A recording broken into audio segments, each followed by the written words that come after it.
pelvis masculin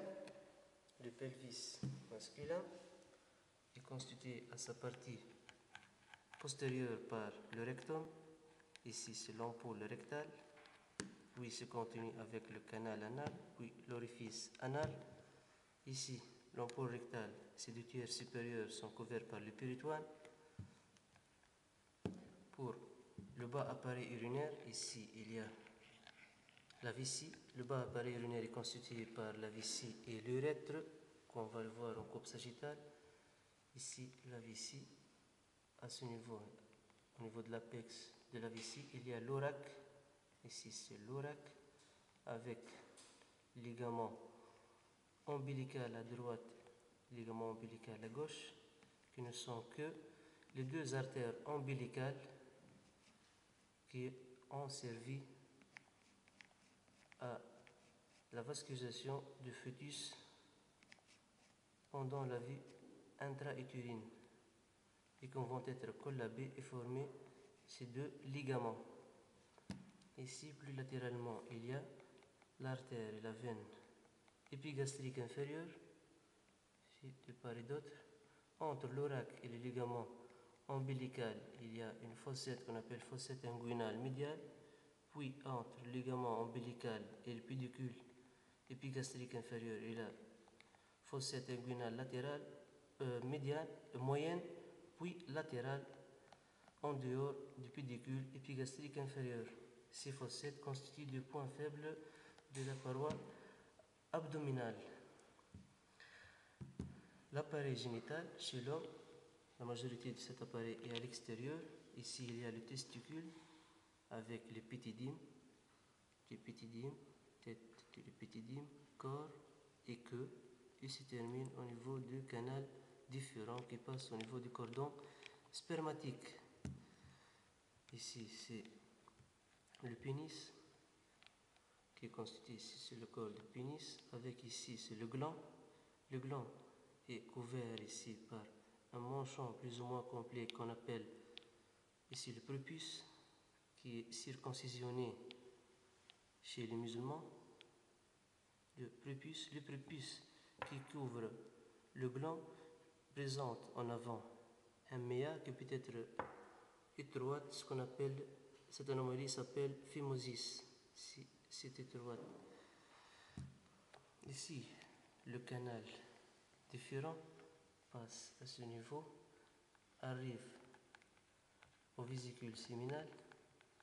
Ici, la prostate à ce niveau, la prostate, en coupe sagittale. Ici, c'est le rectum avec le canal anal, l'ampoule rectale avec le canal anal. Ici, sphincter interne qui est lisse, sphincter externe qui est strié, avec ici le bas appareil urinaire formé par la vessie. Ici, c'est l'apex de la vessie, le corps de la vessie. Ici, c'est l'ostium urétéral qui reçoit l'urétère, l'ostium urétéral. Ici, ce qu'on appelle le trigone vésical. Ici, c'est l'urètre intramural ou intravésical, puis l'urètre prostatique qui reçoit le canal éjaculateur. Puis, ici, c'est l'urètre membraneux. Puis, à ce niveau, l'urètre spongieux. L'urètre spongieux qui se termine en avant par méa urinaire au niveau du gland. Ici, c'est le corps spongieux du pénis avec à ce niveau le corps caverneux et corps spongieux. Chez les hommes âgés, souvent il y a ce qu'on appelle l'hypertrophie de prostate qui est souvent bénigne. L'hypertrophie de prostate qui est environ 20 grammes, va s'hypertrophier et va comprimer et collaber l'urètre prostatique, ce qui donne ce qu'on appelle dysurie. À la fin de chaque miction, chez ces hommes, il y a un résidu post-mictionnel au niveau de la vessie. L'urine s'accumule et la vessie va se dilater et augmenter de taille et peut contenir contenir même 1,5 litre, 2 litres d'urine. En cas de crise de rétention urinaire complète, donc la vessie va être gonflée. On voit devant ici une voussure qui est douloureuse à la palpation, de tonalité liquidienne, et ce qu'on fait est d'entrer de l'urètre une sonde qu'on appelle sonde urétérale qui passe au niveau de la vessie pour la vider.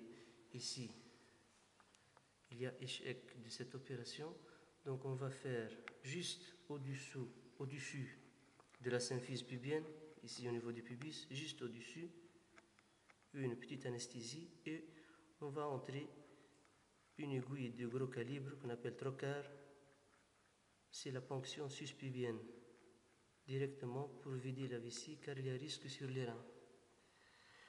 Ici, il y a entre vessie et symphyse pubienne, à ce niveau, il y a un espace cellulo-graisseux qui contient des sinus veineux qu'on appelle l'espace de Redius. L'espace de Redius, qui est riche en plexus veineux, peut, chez certains sujets qui sont victimes, par exemple, des accidents de voie publique, peut saigner à l'intérieur après avoir des micro-déchirures, et ces saignements vont se faire goutte à goutte. C'est pour cela que ces sujets peuvent être au début sans aucun signe et en bon état général, mais après ils peuvent présenter des tas de chocs car cet espace peut recevoir même 1 litre, 2 litres de sang qui s'accumule en quelques heures. C'est pour cela, pour chaque victime d'un accident de voie publique, la surveillance pendant des heures est systématique.